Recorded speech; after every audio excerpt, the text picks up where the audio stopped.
They humiliated me in my own dealership. Not because of my clothes, not because of my voice, because I'm black. And that humiliation still follows me today.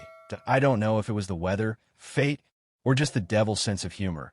But that morning I walked into my own dealership dressed like any other customer. No fancy suit, no entourage. Just me and the quiet pride of a man who built something from the ground up. That I was admiring a Jaguar XF, one of my favorite models, when I heard footsteps behind me. Firm, confident, and fast. I turned around, and there he was, the new manager sent over from the regional office. Richard Morgan, light skin, tight smile, eyes full of superiority. He didn't know me. Not yet. "What are you doing here?" he said, in that voice people use when they think they're doing you a favor. "Don't touch the vehicles. Those mirrors cost more than your rent." I laughed. Not because it was funny, because it was absurd. I thought it was a misunderstanding. It wasn't. "I'm just looking," I replied calmly, not raising my voice. He sighed like he was dealing with a recurring problem. "Look, this isn't a mall, all right? We deal with pre-approved buyers here, not folks killing time." He said it loud enough for two white customers at the back to hear. They exchanged glances and looked away, uncomfortable. "And how do you know I don't have credit?" I asked. He chuckled, dry and sharp. "Come on, man. Don't make me say it. Look at you. I don't need to see your paperwork to know this place isn't in your league. Or did you come a clean? Did you come a clean?" My hands went cold. It wasn't ignorance. It was venom. He said it with intent, with precision, like he wanted it to cut. That I held his gaze. I wanted to tell him whose name was on that plaque outside, tell him who signed his paycheck. But something stopped me. The hate in his tone, the entitlement in his smirk. I needed to see how far he'd go. "What if I wanted to buy this car?" I asked. He burst out laughing. "You?" He pointed toward the back. "Listen, I've got a 2010 Honda Civic back there. Might be more your speed. It's got working AC and everything." But it wasn't what he said. It was how he said it. Like I should be grateful for the offer. One of the saleswomen, Jessica, who'd seen me in board meetings and knew exactly who I was, approached cautiously. "Mr. Morgan, can I speak with you for a moment?" she asked. He waved her off. "No need, Jess. I'm helping the gentleman find something that fits his budget." He gave her a wink. "You know how it is. Sometimes you've got to steer them in the right direction." I stayed frozen, not from fear, not from confusion, from the fire building inside me. Jessica gave me a look, apologetic, helpless. Other employees turned away, and Richard kept talking, enjoying every second of his illusion of control. "Look," he said, lowering his voice like he was sharing a dirty secret. "I've got nothing against you people. But let's be real. There are places where you belong, like the music scene, sports, maybe the street hustle. This," he gestured grandly toward the luxury cars, "this is another level. This is class. Class at AS if it were something I could never possess. AS if class had a skin tone. You could buy a watch, a chain, even a car," he said. "But you can't buy respect. That's earned. And no offense, you people haven't earned it." The floor went still. Time stopped. Even the ticking of the wall clock felt too loud. A black mechanic in the service bay peeked his head out, eyes wide. No one said a word. Not a whisper. Not a breath. And Richard? He was just getting started. "You know what I see when I look at you?" he asked, stepping closer. "Another one. Born to follow, to lift, to serve. That's not racism. It's nature. It's history. You people don't lead. You obey." A bead of sweat slid down my neck. It wasn't heat. It was rage. Jessica was gone now. Maybe she'd gone to find someone. Maybe she couldn't take it anymore. Richard smirked. "You all think you can walk into places like this and demand respect just for existing. But this isn't charity. This is business. We sell to real people here, not sidewalk dreamers." Then, in a lower voice, mocking sharp, "Do yourself a favor, bro. Walk out now before I have to call security." I looked at him, long and hard, and then I smiled.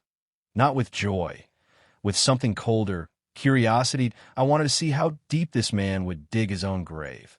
"Are you sure about everything you're saying?" I asked, voice steady. "There it is. That attitude. That little threat you all do." He puffed up his chest. "I'm dead sure. You don't belong here. You never did. You're nothing in this world." I took a step forward, then turned, said nothing more, walked toward the private office, behind me. He laughed. Look at that walk.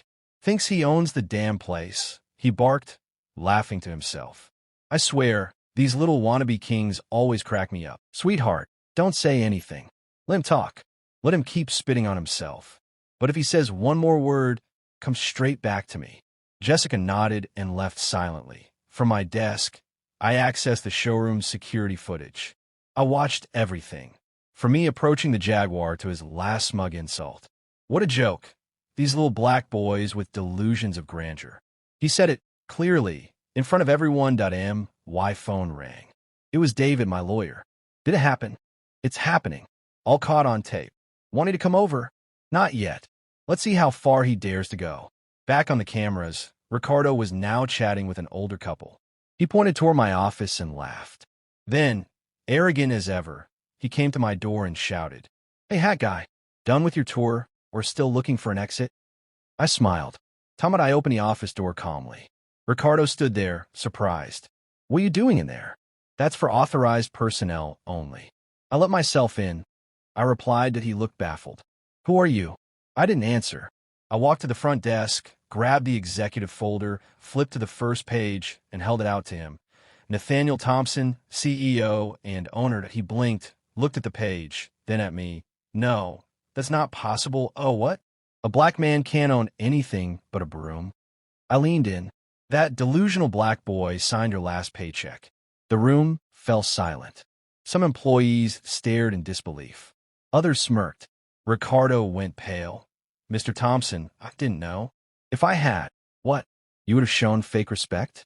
Offered me a coffee before rushing me out? He stammered. I was following protocol. Calling me a slave is part of that protocol. Sending me to the junk lot. I was having a bad day. I stepped closer. And that gives you the right to degrade someone without even knowing who they are. He couldn't meet my eyes. Sweat glistened on his brow. I'm sorry. I didn't mean it. It won't happen again. No, it will happen again because it's inside you. You don't even realize it. You believe you're superior. Sarah stepped forward, holding a small notebook. We have everything recorded, audio and video. Ricardo's face collapsed. He was no longer the cocky manager, just a terrified man begging. Please don't destroy me. I have kids, a mortgage. It was a mistake. I can change. Oh, so now you believe in second chances? What about men like me? Don't we deserve them too? He stayed silent. The mask had fallen. I walked to the center table, sat calmly, and crossed my legs. Ricardo Mendez, this is your last day. But you're not sneaking out. You're going to apologize to every employee you disrespected, one by one. Then you'll walk out, head down. He whispered, please, just one more chance. You had it when I walked in here with no Rolex, no suit, no driver. And you chose to treat me like a slave. He buried his face in his hands. Nearby, a customer froze, listening. A mechanic recorded silently. Sarah crossed her arms. No one stepped in. No one helped him. You know what hurts most? I said, you'll tell this story again and again, and claim you were canceled over one word. But you and I know the truth. It wasn't a word. It was who you are. I watched him walk out the front door, his shame weighing on every step. No one looked at him. Just the dull sound of footsteps and the click of the door closing. That I stood in the center of the room, staring at my reflection in the glass. The rage was still there, and the pain. Because the worst part wasn't what he said. It was that I wasn't surprised.